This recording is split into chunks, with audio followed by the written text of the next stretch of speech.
Surface tension वाला कर लिए सरफेस टेंशन के। चले अगला आगे हम चालू करते हैं।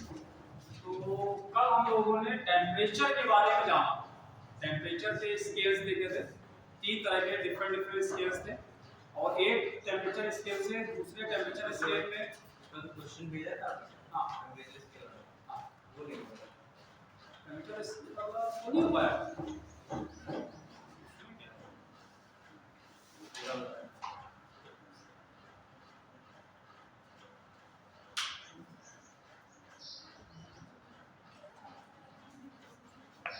वो 2008 वाला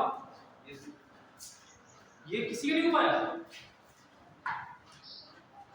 जो हमने क्वेश्चन नीचे 2008 का मिल जाता, क्यों भाई किसी के नहीं हो पाया। यही नहीं किसी ये आराम से करेंगे जब एग्जाम हो जाएगा, पेपर हो जाएगा 7 तारीख को, उसके बाद टाइम मिलेगा। तो अभी जल्दी है, आज क्या है, आज है 19 तारीख है, अभी 7 तारीख में समय नहीं है, उसके बाद समय लगेगा। On a new scale of temperature and call the W scale। एक कोई नया स्केल बनाया, एक कोई नया स्केल बना रहा है और उसको कह रहे हैं W स्केल। ठीक है, ये एक W scale. The freezing and boiling point of water are ये, मतलब एक नया स्केल है, इसमें जो फ्रीजिंग पॉइंट है उसको 39 W लिखा गया, 39 डिग्री W। ठीक है, और जो बॉइलिंग पॉइंट है उसको कह दिया गया 239 W। नाम है तो नया, जैसे केल्विन का के लिखते हैं, सेंटीग्रेड को डिग्री सेंटीग्रेड सी लिखते हैं, वैसे एक नया से बनाया। ठीक है ना, what will be the temperature on the new scale corresponding to a temperature of 39 degree centigrade. अगर एक 39 डिग्री सेंटीग्रेड टेम्परेचर हो तो ये इस पे कितना होगा, ये इसमें क्या प्रॉब्लम है, कैसे किया, ये क्या लिखा हुआ 39 डिग्री, ये सेंटीग्रेड में दे रखा है, ये सेंटीग्रेड पे, तो सेल्सियस डिग्री स्केल जो है उसमें सेल्सियस बोले और डिग्री सेंटीग्रेड वाला, तो उसमें एक टेम्परेचर 39 आता है, तो वो वाला इस पे कितना आ रहा है 39/100 यहाँ पे जो आएगा मान उसको W कह देते हो, तो क्या होगा W माइनस 39 अपॉन इसमें से इसको माइनस करो जितना आएगा बराबर, इसमें क्या होगा 39 माइनस ये डिग्री सेंटीग्रेड में क्या होता है, यार फ्रीजिंग पॉइंट इसका 39 है, इसमें फ्रीजिंग पॉइंट कितना माना गया 0 और बॉइलिंग पॉइंट कितना मानते हैं इसमें, तो वही लगे, इसमें क्या समस्या क्या थी भाई, इसमें अगर ये डिग्री सेंटीग्रेड 39 है तो ये नया जो हाइपोथेटिकल यूनिट स्केल बनाया है वो इसमें कितना होगा, तो आप क्या करोगे सिंपलीफाई कर दीजिए आप, ये 39 माइनस 0 अपॉन इसमें से इसको माइनस करिए पूरा 100, इसमें क्या होगा W मान लो इसका या x मान लो, W जो x मान लेते हैं, तो ये हो जाएगा x माइनस 39 मतलब 239 माइनस ये, इसमें इसको मानो कितना 200 होगा, 200 है ना, एक होगा, तो ऐसे नहीं किया था ये हम 39 239 माइनस 39 ऊपर रख के फिर अपॉन 100 कर, जो टेम्परेचर आपको इसे पता है इसका, इस पे इतना है तो इसमें कितना होगा, तो मान लो एक से जो है वो माइनस नीचे वाला मिनिमम वाला अपॉन दोनों का डिफरेंस, वही यहाँ पे ये माइनस मिनिमम वाला इसका 0 था, ये ऐसे अब हो जाएगा। हाँ भाई, तो ठीक, तो हम लोग अब शुरू करने जा रहे हैं इस थर्मल एक्सपेंशन की बात। आप बहुत बड़ा साफ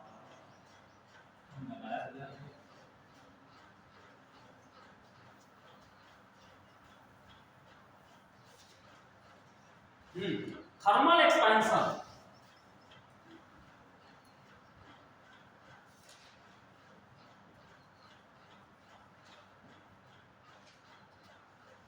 थर्मल एक्सपेंशन में जैसे आपने करके देखे एग्जाम्पल, कभी कभी आपने देखा होगा घरों में जब गैस का जो पाइप होती है, पाइप उसकी रबड़ आपको बदलनी होती है, नहीं बदली किसी ने, बदली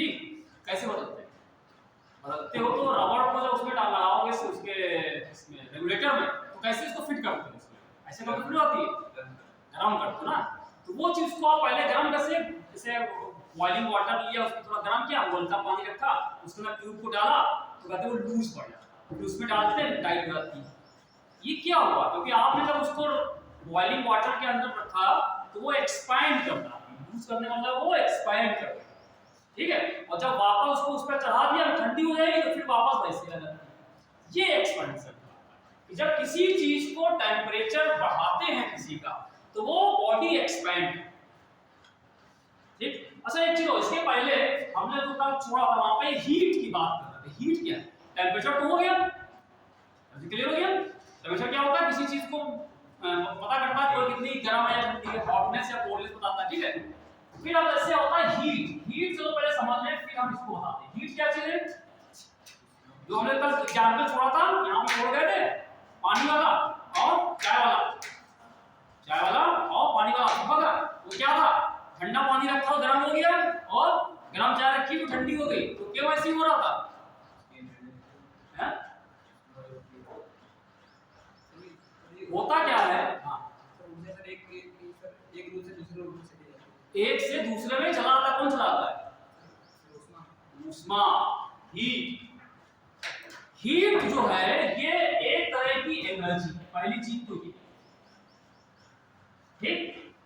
और जब हम कहते हैं हीट, तो कभी ये नहीं कहेंगे कि हीट इसके अंदर है। हीट इसके अंदर नहीं बोलते, हीट एक जगह से दूसरे जगह हमेशा ट्रांसफर होती है। जब हीट की बात की आती है तो हीट कहते हैं यहां से वहां जा रही या वहां से यहां। हीट का हमेशा ट्रांसफर होता है, ठीक है। ये नहीं कहते हो कि इसके अंदर हीट या इसके अंदर, इसके अंदर जब बोलो तो एनर्जी बोलोगे, इसके अंदर ऊर्जा या थर्मल एनर्जी ये कह सकते हो, लेकिन हीट नहीं बोलोगे। हीट सिर्फ जब यहां से वहां खाली जाती है, ठीक है, पहली चीज। तो एक तो ये एनर्जी है, और दूसरी चीज ये कहां यूज होती है?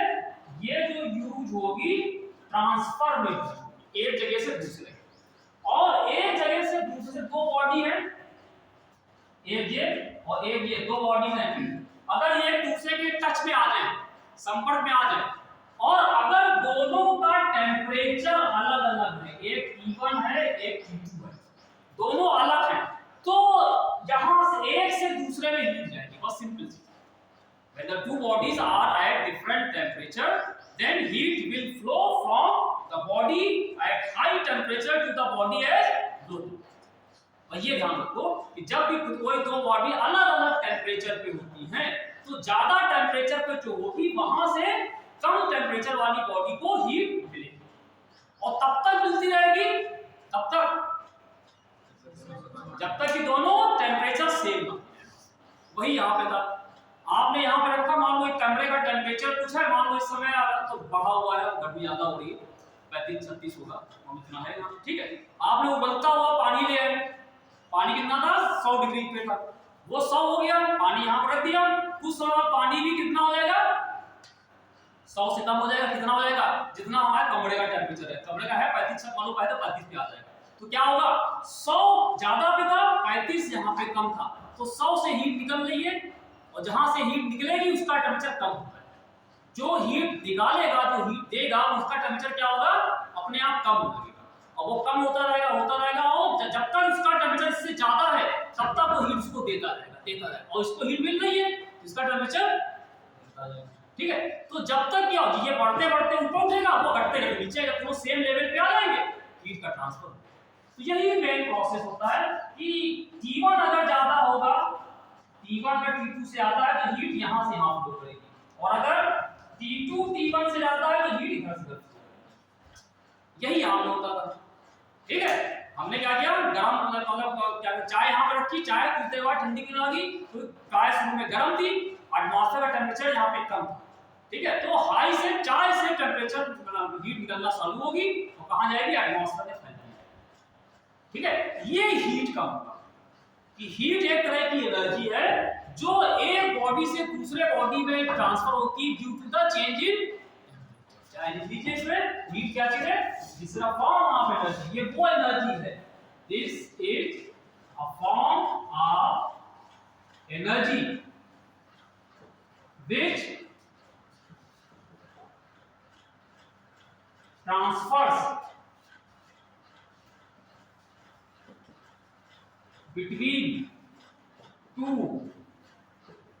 bodies due to temperature changes।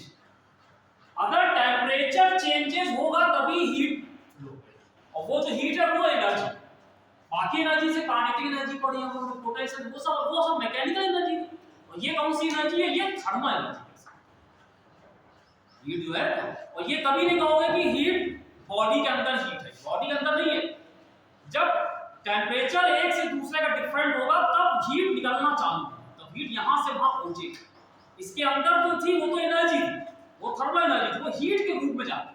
Heat हमेशा फ्लो होती है, हीट हमेशा क्या होती है? बहती, फ्लो।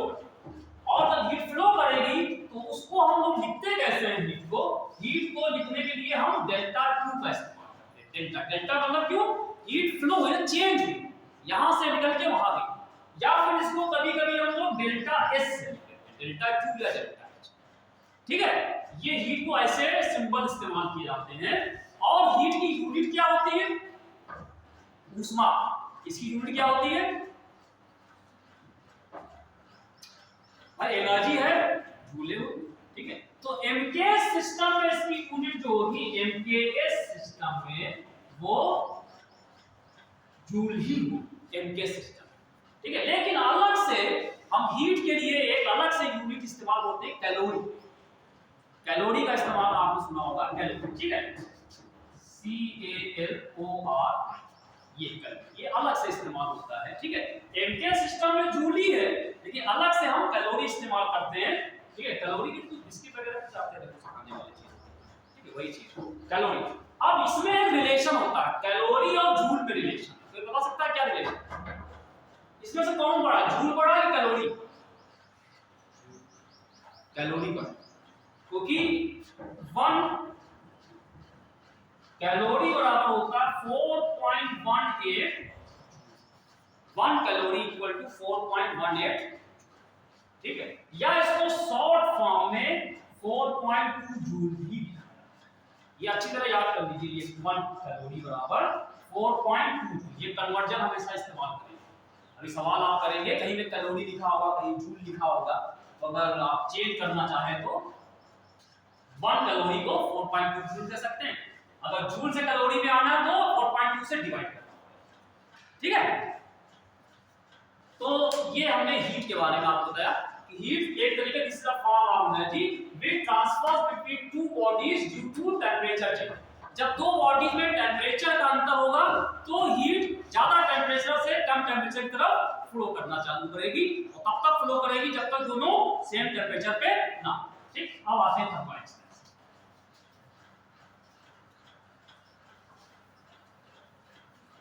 तो थर्मल एक्सपेंशन मैंने बताया कि अगर किसी बॉडी को हम हीट दे दें, किसी बॉडी को हीट दे दें या उसको हम गर्म कर दें, हीट देने का मतलब है गर्म, तो टेंपरेचर बढ़ाओ, हीट देना हो। ठीक है, तो क्या होगा? वो बॉडी फैल जाए, एक्सपैंड कर। एक्सपैंड करने का मतलब उसका साइज बढ़ जाए।